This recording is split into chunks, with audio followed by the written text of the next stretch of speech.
How's it going? Very good. How are you? Doing quite well. Thanks so much for figuring out a time that worked. I know it was a bit of back and forth. Yes, but it worked out in the end. Yeah, glad to hear it. How's your Wednesday going, or how was it? Quite well. Quite well. I am in Europe currently, traveling, so having a very relaxing day. Nice. Whereabouts in Europe? I'm in Rome. Rome. Nice. That may have been the time I thought you were in Norway, but I think that's where I misjudged. Yes, yeah. I was in Norway earlier. Got it. Cool. Well, thanks for coming on the show. I was wondering if I could chat to you for about half an hour just to hear more about your business and where it's headed next. I understand you launched a new product as well, so we'll tap Yes. onto that. But first of all, tell me a little bit about yourself and your business. Yes. So, well, myself. So I'm from Norway and 32 years old. Studied economics and computer science, and previously worked as policy advisor for the government of Norway, and also founded a company, consist.com, which is now Superside, which we went through Y Combinator with, and therefore also I moved to the US. And it was out of something that we discovered there that we started SafetyWing, which was we wanted to buy benefits, health insurance primarily for freelancers around the world, but nobody offered it. So in the end, we decided we had to build this ourselves, and that and some other ideas became the genesis of SafetyWing. Insurance for digital nomads. Yeah. So our first product is insurance for digital nomads, and also our next product is sort of global health insurance for remote teams. That's coming out in a month, or hopefully it could be 2 months. And Yeah, but those are just the first steps. So next year we'll add pensions, but our end goal is to build something like the Norwegian social safety net available online as a product. That sounds really cool. And I think as someone who lives in the United States, where healthcare is a bit complicated for users, this sounds very difficult. Yes, it is. It is difficult for a variety of reasons, but so far it's going well. Nice. How many users or are currently using your stuff? Yes, so we have. I think we just hit the sort of 10,000 mark, so that's where we're at. We launched a year and a half ago. Yeah, so it's been growing very rapidly, and no advertising or anything like that. Just word of mouth and an affiliate program, and so that's been happy about that. I was reading some of your Medium posts, one of which is about founding the first country on the internet, Right. Yes. which seems super wild. Can you tell me more about that? Yeah. Um, well, there is a thing that I think is true, which is that okay. So here's one way to start. So one thing that surprises people about the internet, if you kind of look at the things that seem like they came out of nowhere and became, they all share some characteristics. So think of things like sort of Wikipedia, maybe, or another one could be Reddit. So there are some things that nobody predicted from the internet, but it kind of was completely transformational, and they are essentially things that come from the new social organization that, you know, when you globally connect all the humans, there are some new social organizations that become possible, and I would say they become actually inevitable because they're so much better. in the same way that Wikipedia is so much better than, I don't know, like the way a normal lexicon was put together, I guess. Or Reddit, you know, when you can sort and organize on a massive scale, some new things become possible. And so that's one idea. Another idea to implement is this idea of like first and second and third order effects. So that's the idea that if you do something, that has some immediate effect. Like if you tell your friend, ask your friend to do something, that might have some immediate effect. But maybe it has some secondary effect. Like, for example, if you ask your friend to apply for a job, like the first order effect, they apply for that job. You know, second order, I don't know, they got rejected and got that's terrible. You're right. It's kind of like a butterfly effect thing or dominoes. Yeah, butterfly effect thing. But you're only talking about seeing a couple of steps ahead. So that's like second order effect. That's the effect that comes from the effects 2 steps down the line. And, you know, you can't look a million steps down the line. That's the butterfly effect. That's just too much. Right. But you can look 2 steps down the line, or sometimes 3. Like, some things are predictable. And that's sort of the thing that, from my point of view, has some things that's been obviously the next step that comes because of the internet. And in short, it's that when people work online, they can work from wherever. And when, okay, so first actually is one that is already happening, which is you can work online. And now, I don't know exactly how many, but it's on the order of hundreds of millions who are either freelancers or remote workers at this point. Hundreds of millions. Yeah, just online freelancers, we count 3 years ago was 125 million. Wow. Just Upwork alone has 50 million. So and then on top of that, it's remote workers. And that number is also a couple of years old. And back then it was growing very fast, like 40% a year. So already the sort of online economy is, you know, hundreds of millions of people are involved and earning money on the internet. And one thing that happens to everyone who works a little bit on the internet, either as a freelancer or like me, like starting a remote company, is that they discover that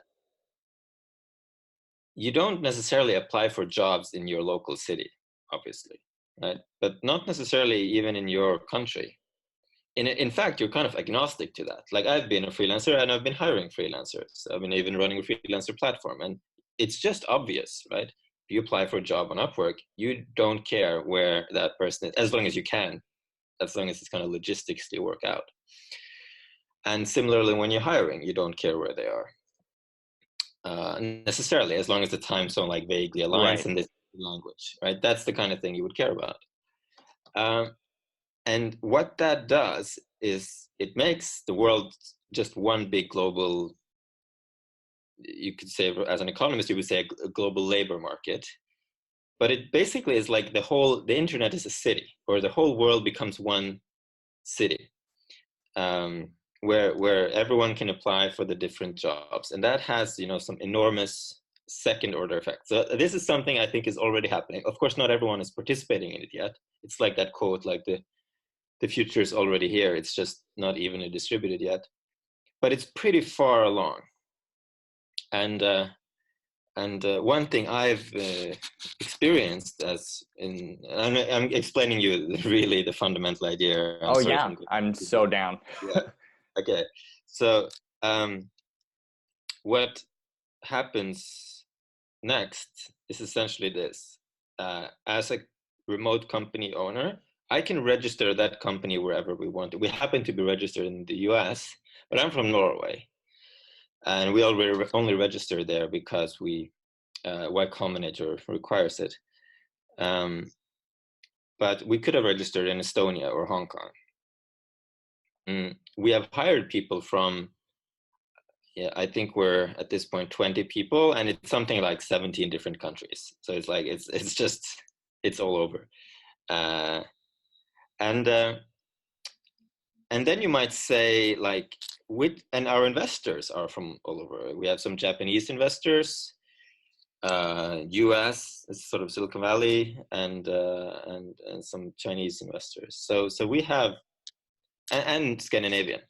So then you can say, like, where is SafetyWing from? Even The internet. Yeah, the internet, right? Because we're not located anywhere. Our people are working all over the world. Our investors are from all over the world, and the only kind of tie we have is where we register, and even that we can move.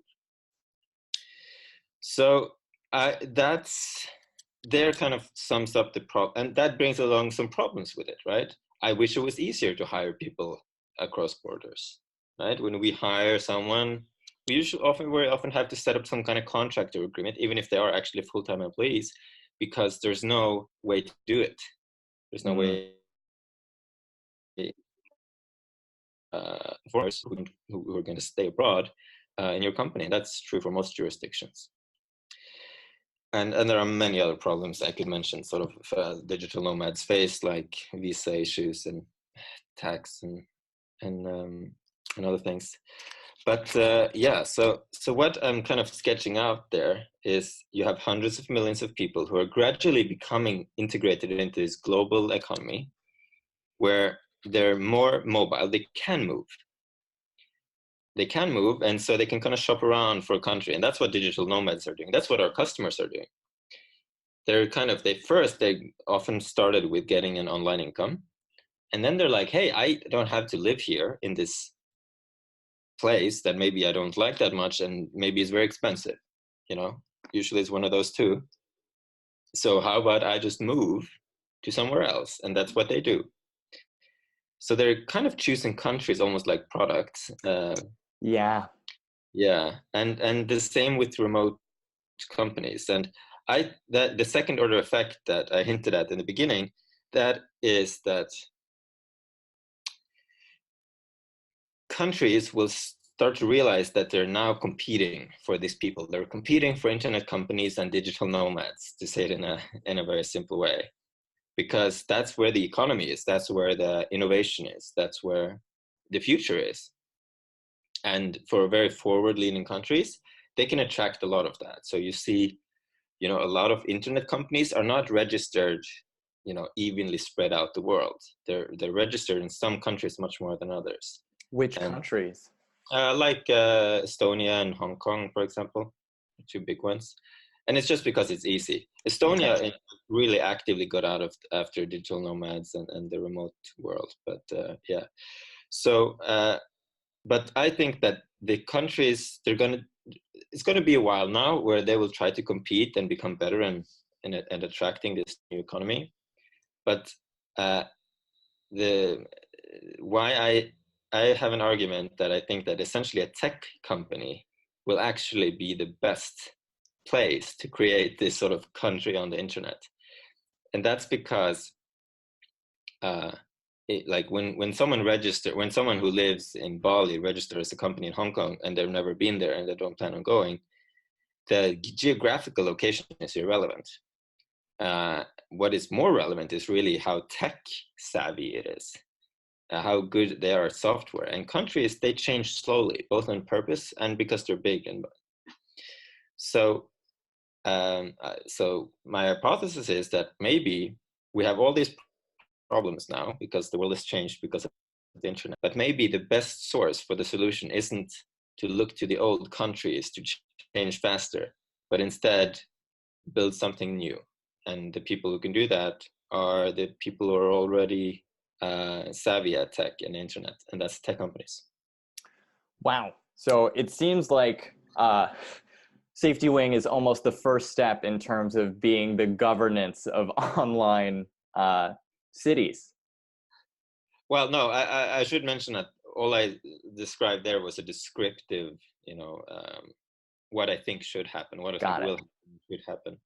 No, with SafetyWing, we're trying to help solve a little piece of that puzzle, which is particularly the social safety net portion. And we hope to be doing that part really well. And we think that part is, maybe the most important. That people are taken care of, that they get sort of healthcare and care when they're old. If the old structures are collapsing, we need to build something else, and that's what we're trying to do. Out of curiosity, for this like new internet economy, and out of all these hundreds of millions of workers, what industries are working really well for these remote nomadic online jobs? Yes. So, well, it started with developers, and then, but I think over the last 5 to 7 years, I think it was 5 to 8 years ago-ish, there was this shift where a lot of technologies came around that time.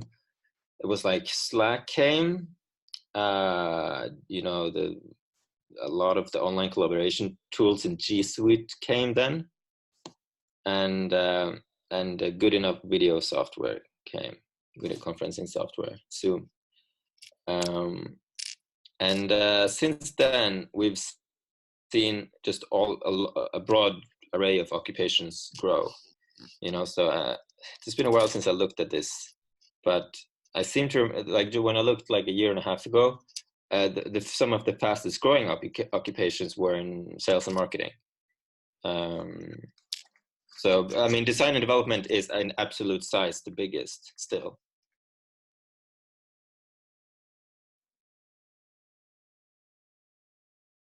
Office manager, which is like HR kind of like position, was also very high. So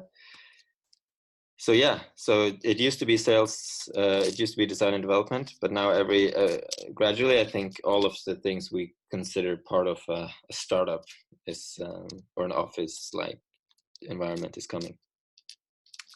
For your company, which is like all over the world and works remotely, what are the hardest parts currently for you?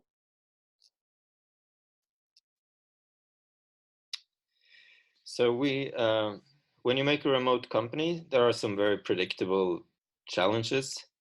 So one of them is, if you compare to working in a normal office, when you work in a normal office, people meet each other in the hallway and they exchange information. So there's this serendipitous information exchange. The other thing is people go to lunch together, and they might even go out after, but primarily they go to lunch together, and that builds these bonds where people talk about non-work stuff or work stuff, but Tangentially. Yeah. So I would say those two right there crystallize two of the biggest problems. It's the lack of like this serendipitous information exchange, which caused information flow, natural information flow in the organization, and the other being weaker employee to employee relationships. And so when you build a remote company, you should kind of have a strategy to solve those in place. And I know a couple of different ways that work. So there isn't just one way. But the difficult thing for anyone starting a remote company is that these knowledge, these norms are being developed now in these days. There isn't sort of like decades of textbooks to look to. Like, people are figuring this out right now. And two of the solutions we've worked well with, we started out with fully synchronous work. That has some big downsides, and we eventually went away from it, but it fully solved all the problems of remote.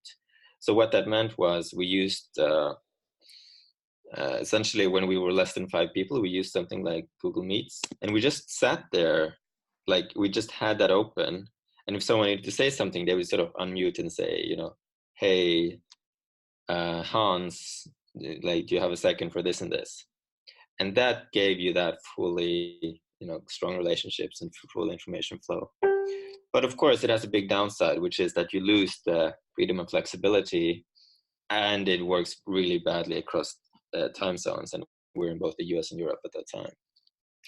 So now we have more of a hybrid, where we have sort of a creative meeting every Thursday, where we really make use of the pluses of working remotely. Like, for example, you can use this collaboration tool to do some kind of joint problem solving and brainstorming, which is fantastic. We have a Monday meeting. We have a session at the start called lunch, where there's no scheduled time, where people can talk about anything. Of course, it's not lunch everywhere, because right. For some it's dinner and for some it's breakfast. But yeah, and then we have quarterly team gatherings where everyone is together for a week. And we also use a software called Secondorder, which kind of looks like Slack, and you can kind of go into different rooms. It's video conferencing software, but you can see who else is there. So you get a little bit of a sense of working with someone, and you can go and knock on their door. So yeah, so that's the main problem, and that's the solution. Right. Interesting. Like my first thought was just like play video games together. I don't know. I mean that's not a bad idea, but yeah, I guess there is still. I did talk to someone at some point who was working with a startup working on like team building for remote teams using some kind of video games, but I don't know how they're doing. Yeah. One of the fields that I work in specifically is interviewing digital nomads, figuring out how they work, and also helping others make the transition into like this internet economy. And what do you think is the best way to transition from working a traditional 9 to 5 into this new work environment? Well, I mean, there are two different ways. You can either have a remote job or a freelancer kind of consultant-like arrangement. So to start with remote jobs, so as anyone can see, there are some remote job websites like Remote OK and WorkU, which we both like and use, which have only remote jobs, and it's been growing so fast. It's ridiculous. There are so many remote jobs out there. There are, of course, many applicants as well, because it's very attractive, of course, to have a remote job, to be able to live, be more flexible in where you live. So, but many of those jobs, and when we put out new jobs there regularly, many of the applicants don't have a current remote job, so they're making the transition by just applying to a remote job. And as long as it is a plus if someone have more remotely, I should say, because there are some possible mistakes that can happen there. But the main thing we look for is, do they want to work remotely? Are they motivated to do that? And if they're very motivated, then it's okay that they haven't done it before for us, and that's worked out. So that's one way, and that's a very simple way. And of course, then you have to figure out some details, like how do you want to live now that you have a remote job. But essentially, you'll figure it out. It's like you either work from home, and then you should have like a separate location, or you have a co-working space if you're more social, or you find some friends to work with. There are many ways to do it, but yeah, that's one way. Freelancer, the way I did it was many years ago, before I started a startup, was that I started part-time as a freelancer. So I just registered like a profile, tried to find a niche. You got to find a very clear niche, because you're kind of selling. It's kind of like a startup in a sense, like you have to build, and it's very hard to get the first customer, and then you have to do that really well. But as I learned, and many learn, is that if you do that really well, sometimes you don't need much more than that first customer, because that becomes a repeat. But yeah, that does take some time. It takes time to get into, get used to, and with me, it went quite quickly. But normally when I've helped other people do this, I would say, like, start part-time. Give it. Just imagine it might take a year to get it really up and running. Because it does take some time. It's different. But of course, if you have several freelance customers, then you very often can make more money, and you certainly can be even more flexible, right? Because you can like reduce the hours you work total in periods of time, take on more if you need more money. And so that's that, I would say those are the two ways. In your sphere or industry, who are some people or businesses that are inspiring or doing good work you think? In our field. So I don't know anyone who's exactly in our field, but in the broader remote world, there are many actually. One I think is particularly great is Peter Levels, who has the Nomad List site and Remote OK, which are key infrastructure in the nomad/remote world. It's also great because Peter has particular visible values, like the idea of building things kind of for fun and without funding, so sort of it keeps this authenticity about them, and I think that's very cool, the authenticity and the usefulness of the Nomad List Remote OK products. Nice. I think for me, I have you heard of 100 Rabbits? No. They are digital nomads. They write software and sail the Pacific. So they've been sailing on the Pacific for 4 years, writing like video games and things. But it's this kind of like picturing this lifestyle and hearing about these digital nomads who are picking products like countries is, I think, the draw for so many people who now realize that the internet allows them to do this. Oh yeah, absolutely. No, I mean, that was kind of what I thought. Like, I wanted to be able to move in that sense. I just imagine moving to Berlin. I also wanted the freedom and flexibility of working my own hours. That was also like a big secondary draw. But yeah, just being able to move, wow, like that, that is freedom, right? So and of the best sort. So no, I mean, it's a huge drive. It's such a huge win, if you can make it work, if you can make remote work or freelancing thing work, or having a startup work, then there's the whole world opens up to you. For you and your company, just to wrap up, what are the next steps for SafetyWing and also yourself? Yeah. So the next step is that we're launching global health insurance for remote teams, and we're doing that in a couple of months, and that's going to be the world's first, best and only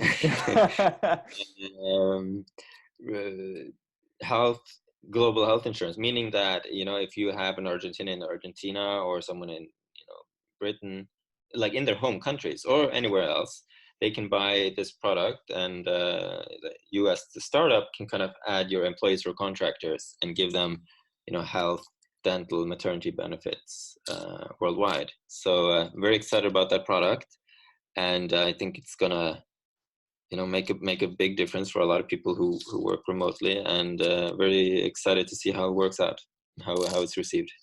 Nice. What about for you? For me,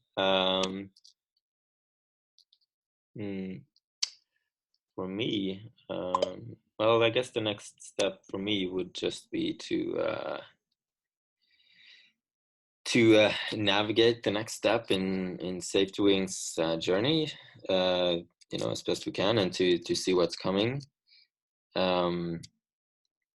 We have sort of a grand plan, but it's getting each step of the way is very difficult, and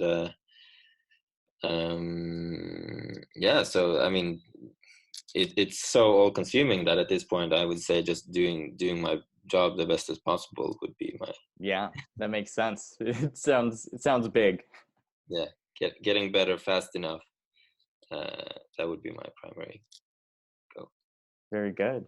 Well, hey, thank you so much for talking. This was really enlightening, and I'll share it on YouTube and podcast if you want to distribute it. And I appreciate you making some time to tell us about what you got going on.